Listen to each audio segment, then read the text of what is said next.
மன்னாதி மன்னரெல்லாம் நிரந்தரமாயிருந்ததில்லை, மகத்தான முறையில் வாழ்ந்த மனிதரெல்லாம் நிலைத்ததில்லை. பொன்னான செல்வரெல்லாம் நிரந்தரமாயிருந்ததில்லை, புகழோடு வாழ்ந்திருந்த பூமான்கள் நிலைத்ததில்லை. உதரத்தின் இந்த நிலை புரிந்திடாமல் பேசுகின்றாய். மௌத்தையே நீ மறந்து இங்கு வாழலாகுமா? மாறிடும் வாழ்வினில் மூழ்குதல் நியாயமா?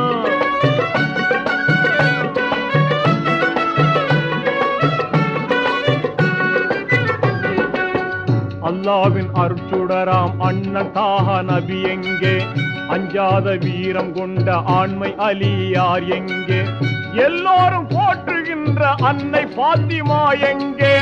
இணையில்லா தியாகிகளாம் இமாம் ஹசன் ஹுசைன் எங்கே? இந்த நிலை அறிந்திடாமல் எத்தனை நாள் நீ இருப்பாய்?